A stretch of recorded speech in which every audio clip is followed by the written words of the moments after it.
Police detectives are visiting an Auckland motel as part of their inquiries into a missing woman, 33-year-old Rae Portman. According to bank records, this was one of her last expenses. A room booked for the night of June the 20th. Staff remember her because she checked in, but never checked out. The night of the 20th, she never returned to that motel. It was clear from the officers that attended there that the bed hadn't been disturbed and everything was in place. It's now 2 weeks since she was last seen, and the room holds no clues as to what has happened to her. But she has left a lot of items behind, which staff kept aside. Why does a woman disappear without any of her belongings? Among her personal items, detectives discover a bottle with an unusual substance. It's contact NT, a precursor drug used in the manufacture of methamphetamine, or P.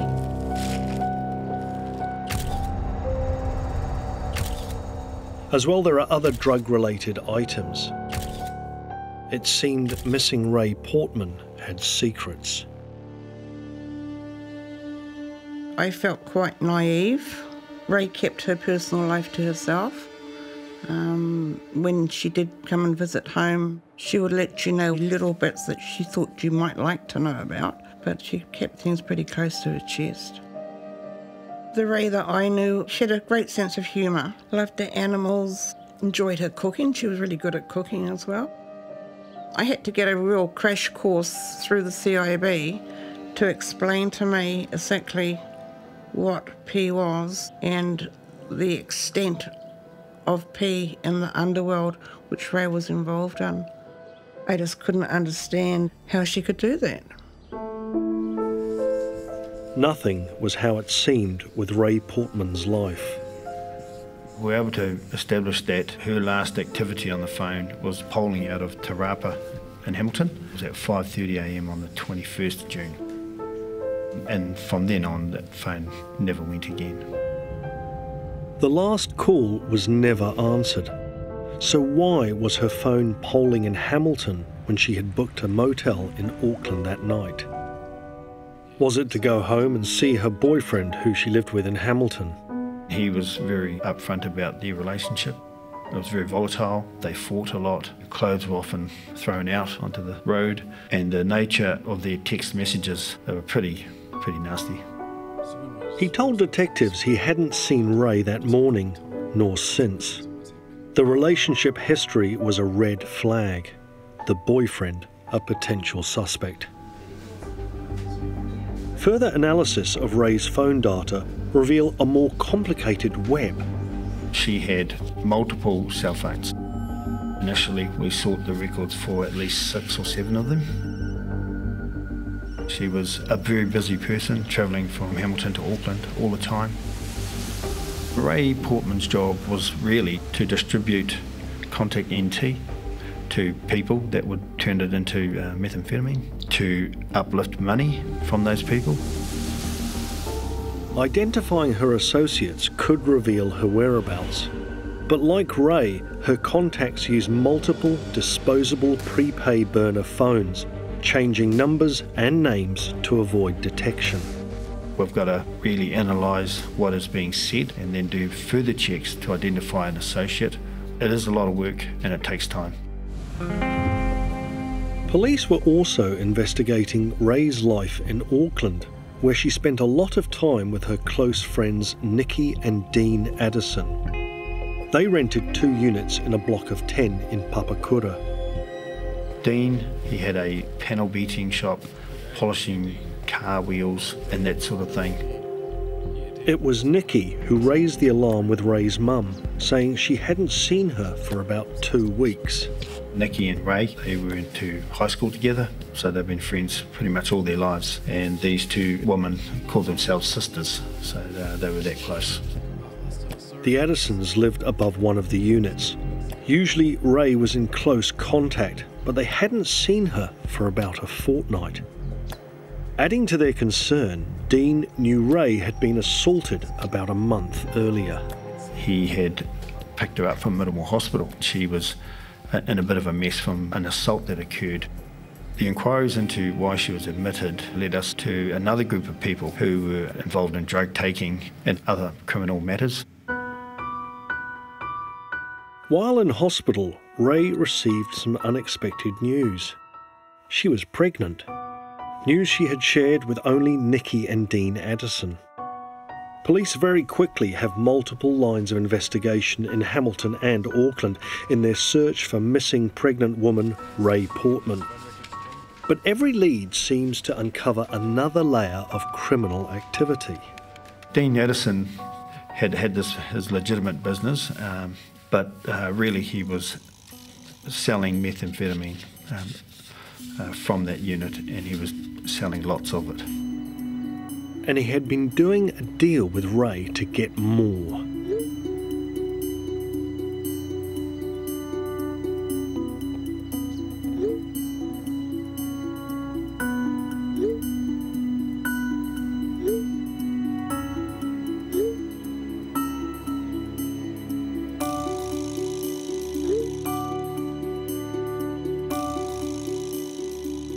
Rae's focus of activity towards Dean in those last few days was about the debt of about $14,000 that he owed her for a set that she'd given him, and his job was to turn that over and she would take that cut.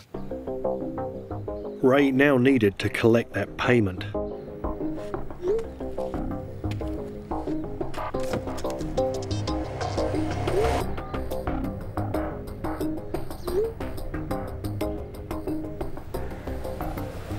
As it got closer to that 20th, and on the 20th, her tone had definitely changed.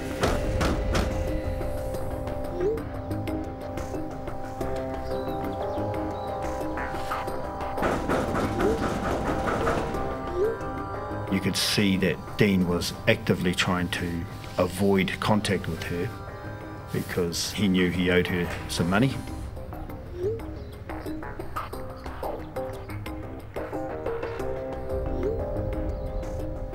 With Rae not being paid by Dean, that would leave her owing the money, and we did know that she was connected with gangs. The repercussions of her not paying what is owed to her boss, anything could happen to her. So what happened? Did Dean put Rae's life at risk by not paying the $14,000? Or maybe her disappearance was linked to one of the other scenarios police were investigating. Rae was quite a feisty person. You have to be in the type of life she led. Everywhere the investigation led, there was another suspect and another line of inquiry. We started speaking to all of her associates and friends. We could see that it could be any number of people that may have had it in for Rae Portman. As the investigation grew, police also began looking into another possibility.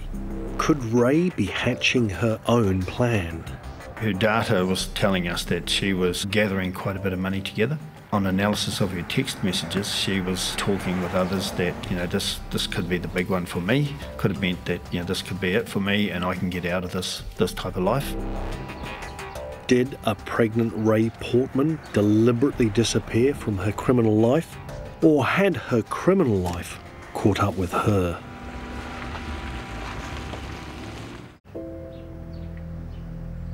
"33-year-old Rae Portman's belongings were found at an Auckland motel, but she and her car have totally disappeared. Police have a growing list of leads, starting with her best friends, Nikki and Dean Addison. Dean owes Rae a large sum of money for drugs. Police are now looking closely at who and what is going on at the 2 units rented by the Addisons. Dean had a couple of what we'd call lackeys working for him. These boys wanted to be like him. They looked up to him. They were both out to do whatever Dean wanted them to do. Another associate, who lives in the Addison's 2nd unit, right next door, was already known to police. So Friday Chiawa is a headhunter and has family ties in that gang and had a reputation for being a standover man. Interest in this group escalates when one of their friends comes forward reporting a disturbing conversation with one of the lackeys, Lee Rigby. She had met Lee Rigby on the side of the road in Jury, and Lee had spilled out an incoherent, disjointed account of Rae's kidnapping. Friday was there, and Rae Portman was there tied up, and that Dean had got Lee and Friday to teach her a lesson and take her away. Unsure of Rigby's story, she did a little detective work herself and discovered a potential clue in Friday Te Awa's unit, a clue which she took to the police. She remembers seeing a receipt for Scrap Palace, and that was on the floor in Friday's room. Scrap Palace was easily located, a scrap metal yard in Hamilton. They went there and the owner said, look, every car that comes in here for scrap, they're scrapped and crushed the next day. But a bit of stroke of luck, he liked the mag wheels on this on the Astena, so he put it off to the side so that he could take the wheels off and put them away before he scrapped the car. But he just hadn't got round to it. Even more helpful was their CCTV. And that actually showed Friday Te Awa selling the vehicle for scrap. The footage is very good. It even shows him removing the number plate off the front as he left the premises. Why was Friday Te Awa disposing of Rae's car? Did this mean there was some truth in the Rigby kidnap story? And would the car hold any clues? We're interested to know whether we could identify anything that might indicate whether she'd been in the vehicle, whether she'd been injured in the vehicle. The car was thoroughly examined, with no obvious signs of injury such as bloodstaining found. But two items were removed for further testing, a duvet inner and a painter's drop sheet. We suspect that someone may have been put in a vehicle. The possibility they may have been wrapped or bundled in clothing or bedding might help us in that investigation. Some hairs were found and removed for analysis. We found a really small, faint blood stain on one area of the duvet, almost too small and too faint to see, but confirmed with the presence of the chemical test we used to indicate that blood was present. He also removed a section of masking tape. That tape might have been used to bind someone. Perhaps the person ripped it with their fingers, maybe they put it in their mouth to bite it, to cut the ends, and we can sample that for any cellular material from that individual. Police are trying to locate Lee Rigby regarding the alleged kidnapping account, but he seems to have gone to ground. If you're trying to find someone who's on the run, you focus on family, you focus on food, and you focus on girlfriends. I spent quite a bit of time with his family, with a few people who knew him. No one knew where he was. I managed to find an ex-girlfriend, and then through our police database, there are a number of old addresses he'd stayed in rural Takanini and Ardmore, so I started knocking on doors. As the search continues, the items found in Rae's car are now tested for saliva.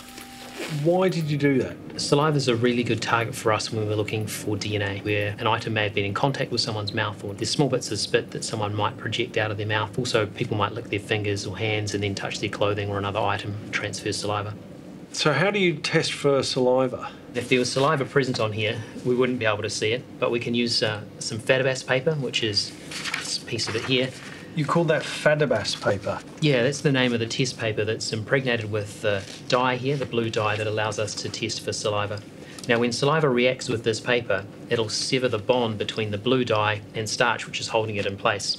So I can place that over an area that I'm interested in, and then we just moisten that area with some sterile water. This test mimics what happens in our mouths all the time. There's an enzyme in our saliva called amylase. Its job is to break down starch, part of our digestion process. If there's saliva on the drop sheet, it'll react with the starch in the test paper and the blue dye will be transferred. Does the saliva have to be new? Saliva will last really well on an item. Once the stain's dry, it will last for months or up to years, and we can test those items and see if we can detect the amylase present at that stage. Why is it such a good source of DNA? Saliva's a really good source of DNA because each time that you have a little bit of saliva come out of your mouth, with that liquid are cells from the inside of the mouth. Now they're called buccal cells and they come from your cheeks and gums inside your mouth. There's a really high concentration of buccal cells in saliva, so a lot of cells means a lot of DNA. What's happening there, Dion? It's turning blue. The blue dye that was on the underside of the paper is being released and it's transitioning through the filter paper. We can see that here. So that means in this area we've got amylase that was present in a saliva stain on the drop sheet. Positive result areas are cut out and sent for DNA analysis. In this case, Dion found 2 small areas of saliva on the drop sheet. And what did you find? We found some human DNA in those samples, but not enough human DNA to get a DNA profile to say who it could have come from. Analysis of the hairs and the small blood stain found on other items didn't turn up anything relevant either. It seemed the car was a dead end. Police still had the witness story of Lee Rigby being involved in the kidnapping, if he could be found. Next morning, I hit the road again with a few other detectives, knocked on the right door in rural Takanini, a massive barn-type building. I remember knocking on the door, calling out to Lee. There's no answer for a number of minutes. The door opened just a crack. I saw Lee's face for a split second, and then he closed the door and locked it. I just kept voice appealing him, just calling out, Lee, come out, and everything will be all right, it's the police here. And it took about 15 minutes, and he finally came out the front door.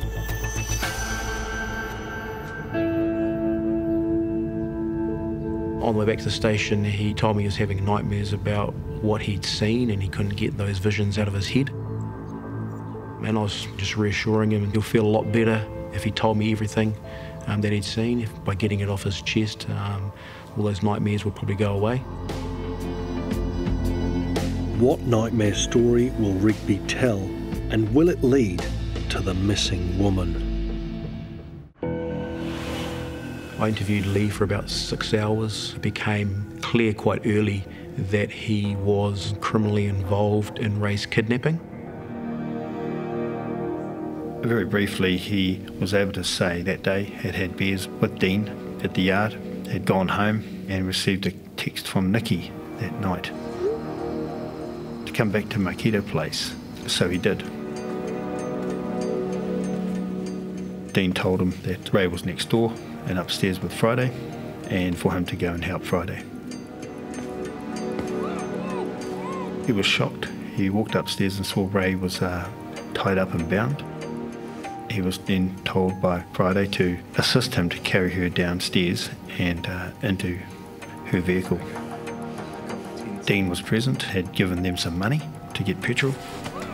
He was then told that Friday wasn't going to hurt Rae and that Friday was going to teach her a lesson. I guess it was his way of not having to repay that $14,000. Was to have his standover man teach her a lesson and hope that she goes away. Friday led the way in his yellow ute down the southern motorway. They got off the motorway at the Bombays to get gas. That's when Lee thought, oh, this is it, we're going to leave her here, that's it, we'll drive back. When they carried on driving further south, Lee was telling me he became very worried. Lee had thoughts of driving away and not following Friday, but Friday being a dangerous person, he was scared and was just hoping for the best. They carried on towards Ngauwahia, where they stopped at an address there, who were associates of Towers. They stayed there for a while, drinking and having a smoke. During that time, Lee was often asked to go out to the car and see if he's okay, as in Rae Portman, who was at that point tied up and bound in the back of her own car.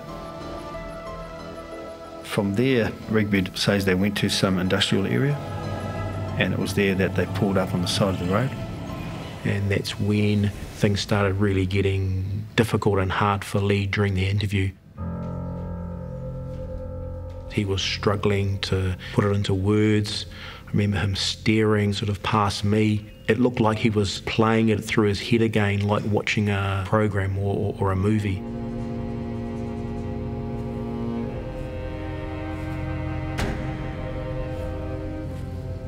They were parked at the industrial area. Friday walked up to the black Mazda boot and told Lee, if this is a bit too hard for you, then walk away.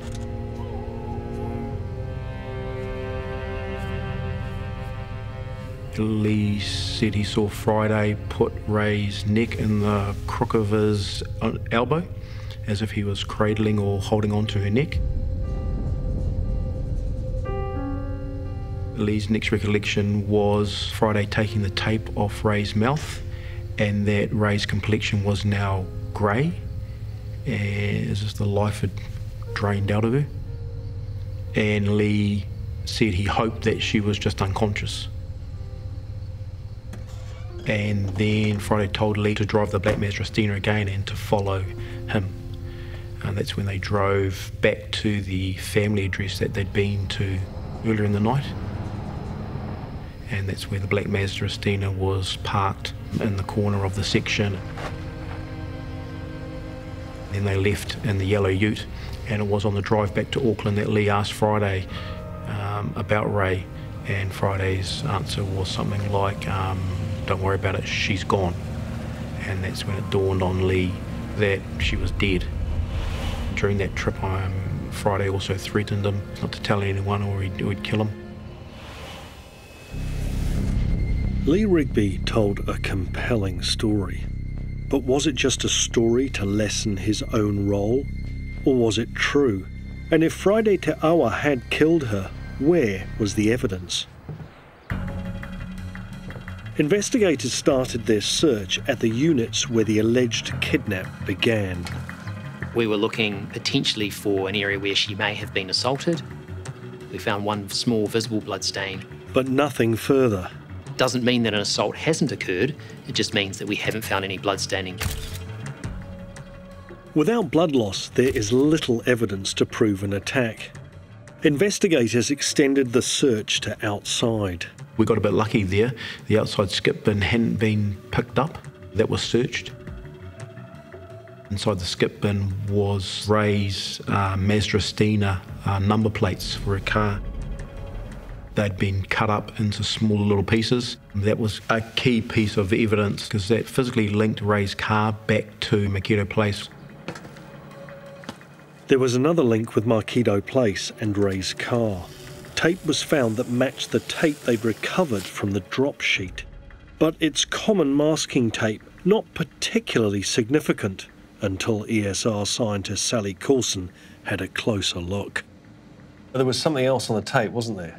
Yes, there was. So both pieces of tape had multiple paint fragments attached to them of a huge variety of colours. This is sort of unusual. Having such a wide range of paint colours on there means that it had to have come from somewhere that had lots of different types of paint present, such as maybe an artist's studio or a panel beater's.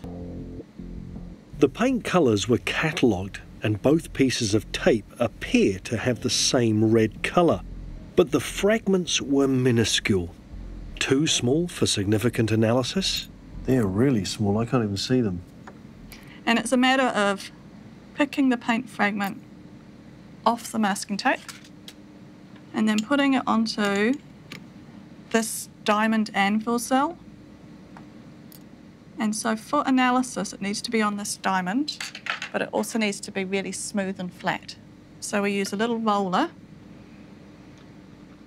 to roll out the paint fragment. So this is now all ready for analysis. Can I have a look? Yes. So it really is a small little smudge of red paint. And can I just grab and see if I can move that around just to get an idea of...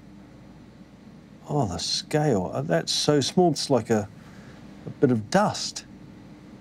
It is minuscule, isn't it? I mean, you've got to have an incredibly steady hand. Yes, they're very small paint fragments, but we can still analyse ones that are that small. So where does that then go? So we take this to an instrument next door and we can analyse the chemical composition. First, the detector is cooled by liquid nitrogen. So this is an FTIR, and that stands for Fourier Transform Infrared Spectroscopy. It uses infrared to analyse the chemical structure of the paint sample.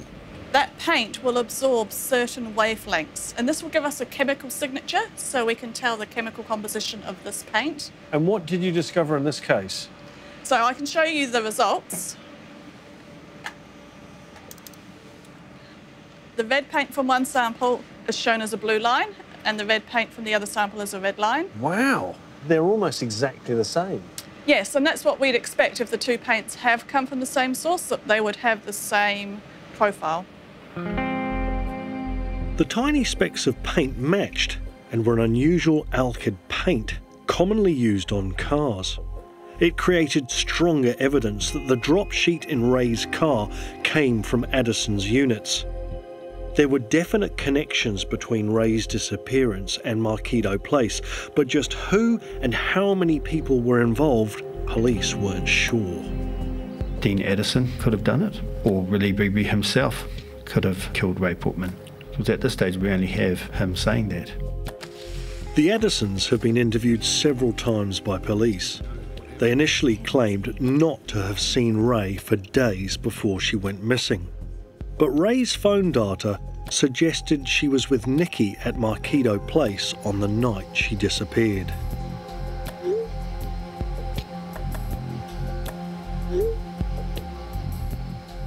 We were quite suspicious of them and what they were up to. Police had a group of suspects, but were unsure about exactly what roles they played. We just have to be very careful about how we go about our investigation to ensure that we get it right. It's 9 weeks since Rae Portman went missing. Police have a witness account of her murder, but no evidence to corroborate it and still no clues to where her body is. Witness Lee Rigby is re-interviewed, seeking more information.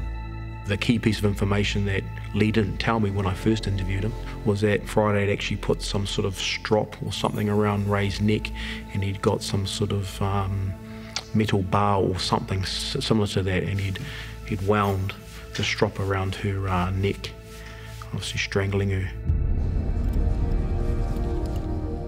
A harrowing detail, but this could lead to corroborating evidence should Rae's body ever be found, and locating her remains the key. And Rae's body is always a key piece of forensic evidence that can help us tie in a killer, and without that we really couldn't interview Friday. We weren't in a strong position to do that.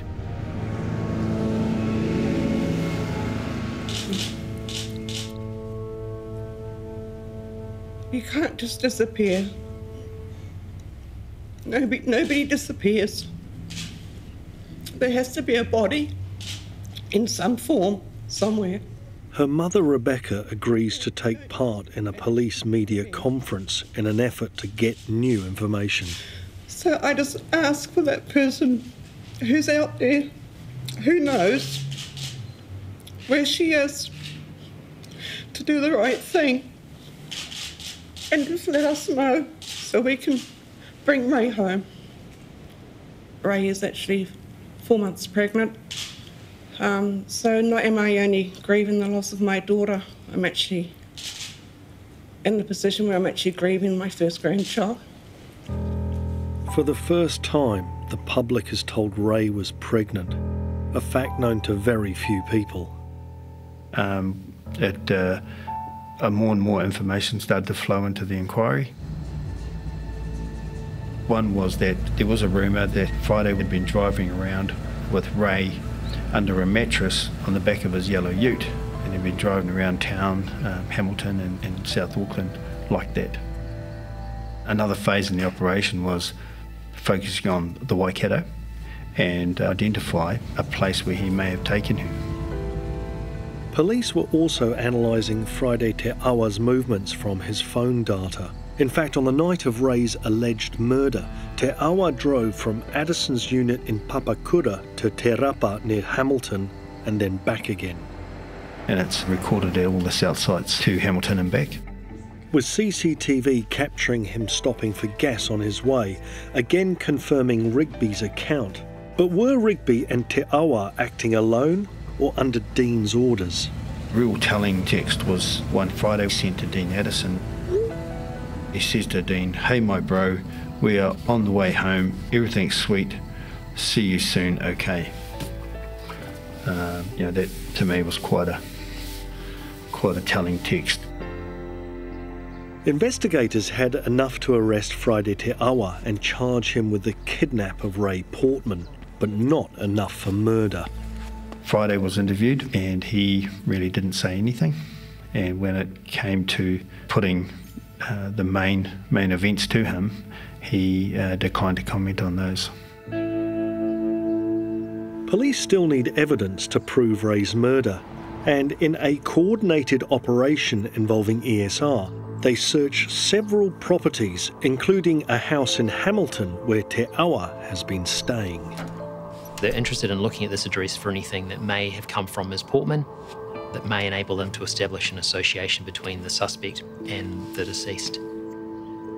There are a couple of mattresses located in the garage at that address. We're looking for the presence of hairs and fibres that we could then examine at a later date to see if they could have come from Ms. Portman. The ute was seized from the property and examined by ESR.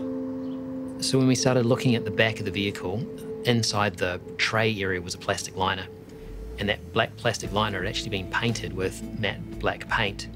So we looked at the surface of that to determine whether or not there was anything that paint had been covering. We also removed the plastic liner from the rear of the ute to see if anything may have been present underneath the plastic liner. No trace of Rae Portman could be detected in the vehicle. On the same day, a second police team executed a warrant on the Ngaruawahia address Te Awa and Rigby had visited the night of the kidnapping. They confirmed the visit to their address by Te Awa and Rigby. They were very shocked and upset about what they'd become involved in. They had no idea the car left at their house had a body concealed in its boot. In fact, they remember their own children had gone through the car the day after Te Awa had left. They went through the glove box and under the seats and down the side of the seats looking for money, but neither of them looked in the boot of the car, and Rae probably would have been there.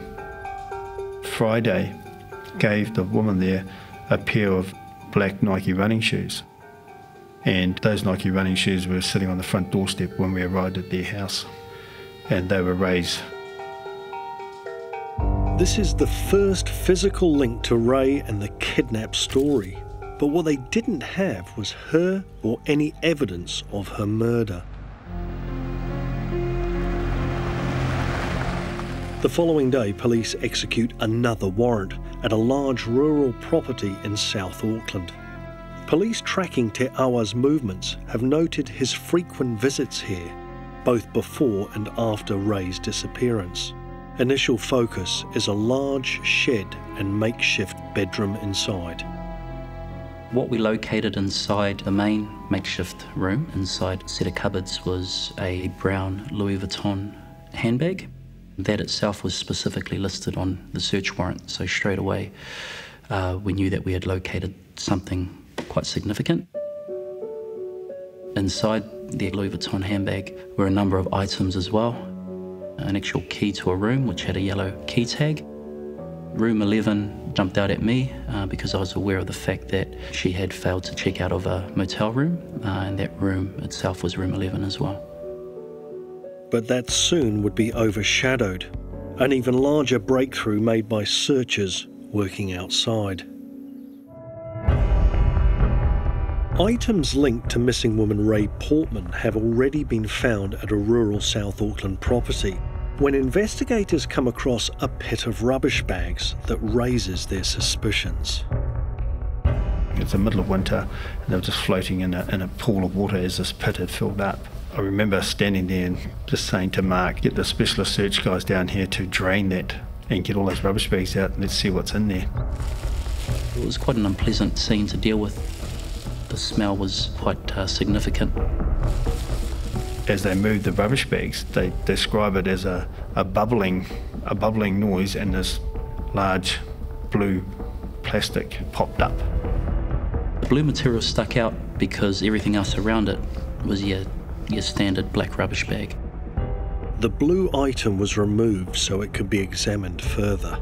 We worked with police to quite quickly try and identify whether it was just another item of rubbish that had been disposed or whether in fact it was the body of Miss Portman.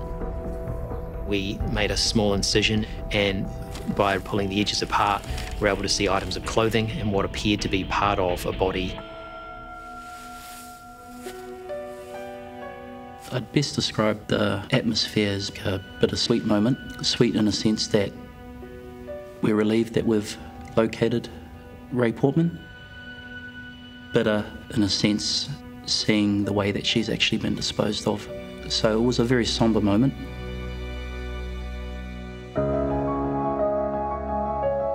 It's been 3 months since the night police believe Rae was murdered. Will the science of pathology reveal any clues as to how she died and who killed her? The body was received at the mortuary, still wrapped as it has been at the scene. The body itself was wrapped in multiple layers. On the outer surface, there was a blue inflatable pool that had been collapsed. Within that, there was a painter's drop sheet, and then beneath that was a blanket. After the outer was removed, many more items were discovered to have been wrapped around Rae Portman's head and neck. Each item carefully removed until they reach a final layer. There was blue duct tape over that nose and mouth area, wound many times around the head. Her body was examined for any sign of physical injury, including the neck area. There was none. But there are a variety of reasons for that. The body had undergone a type of decomposition that you see when a body is immersed in water. You lose the top layers of skin. It dissolves away, so to speak. That's the area where you may see the injury in cases of a ligature around the neck or that garrotting history that we had. Another reason is what's been used as a ligature. So something that is broad distributes the pressure over a larger area. So you may actually not see much in the way of a mark compared to something perhaps like a wire, where the pressure is distributed over a thinner area. Rae Portman had been tied up, still bound when her body was discovered. That fact may also have contributed to the lack of injuries. People tend to fight back when you put something around their neck. So there's bruising, they're trying to reach and scratch and pull the ligature away.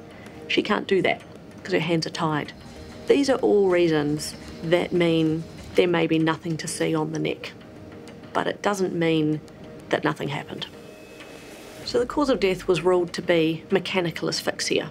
And what that means is there's something physically impeding the ability to get air into the body. There is more than sufficient obstruction to her airways from the bindings, from the wrapping, from the history of the garrotting to say this is what's resulted in her death. During the post-mortem, a small piece of evidence was discovered. It was found on top of Rae's clothing, inside the exterior wrappings. Because it was contained within those layers, it looked like it couldn't have got in there while she was in the rubbish pit. This small piece of evidence could be vital. That might allow us to link where she had been killed or where her body had been wrapped to try and make an association to a particular person or an address. The question was asked, is there any particle board like this at the farm? And the answer to that was yes, there is. There's lots of it. Different sizes. That was all scattered along the back side of a shed there. All of those items came into the lab for us to examine.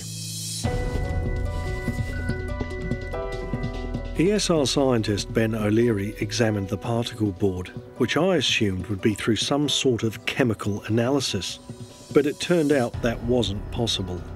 And that's because the way the stuff is actually made, that each sheet is pretty similar. It's very generic, and it's made and mass-produced. With no way to differentiate between pieces using chemical analysis, the only other option was to try and fit all of the pieces back together and see if the small piece found with Rae belonged. In the demonstration we've set up, we're using about 1/3 of the number of pieces that came in. So what were you thinking when you looked down, you've got 350 different pieces of particle board? What were you thinking? My initial thought was this is a needle in a haystack situation, and we didn't have much hope of getting a result. Ben started as we are now, up on a ladder looking down. So the advantage of being up high is you get that overview. You see things that you wouldn't see at ground level and see some correspondence in each shape and think, okay, that piece, maybe that goes together. In my case, it was mould growing on the boards, so I would have put those together as one group and started working on those and trying to piece those together. Progress was very slow initially, mainly figuring out what side went up and down. This doubled his options, so 350 pieces became 700. I can see two bits over there that look like they may go together. I'm going to get down and have a try. I select two large pieces which look a real obvious fit, but it's not that simple. Looks pretty good initially. You haven't got the correspondence of any paint transfer across. Do you know how many actual sheets of board you had? Had no idea. It could have been 100 broken up, could have been one entire board. Didn't have a clue. So it really is like doing a massive jigsaw puzzle.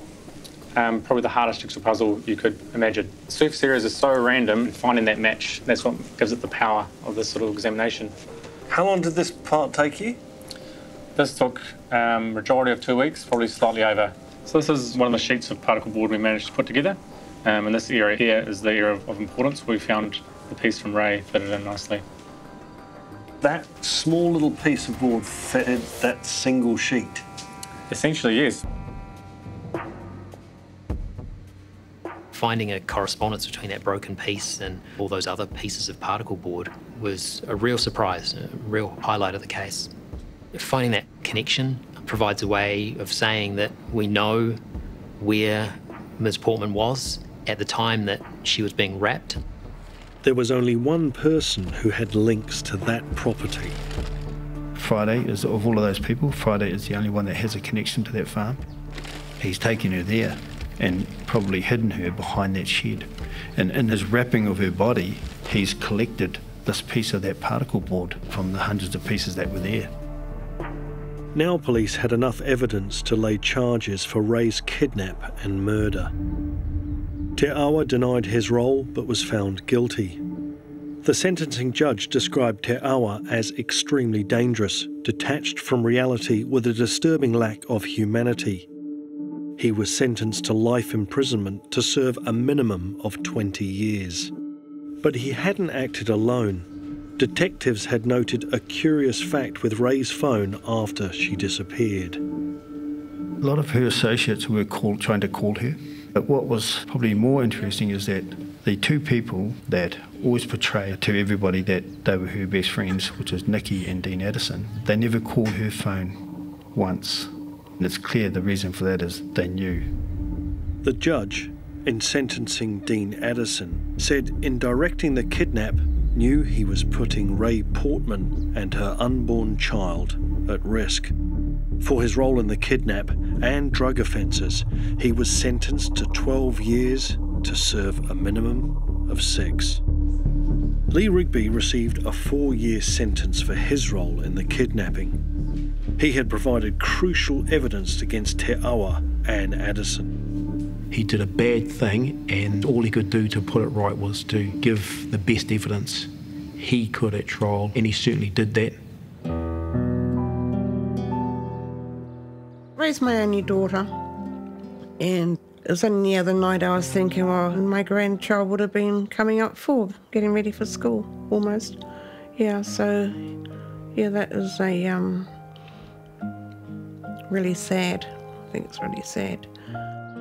There were two main points that really stick out for the whole team, and that is, one, we were able to return the body of Rae Portman to her family, and 2, that we were able to bring the persons responsible for Rae's death to justice, and justice was served.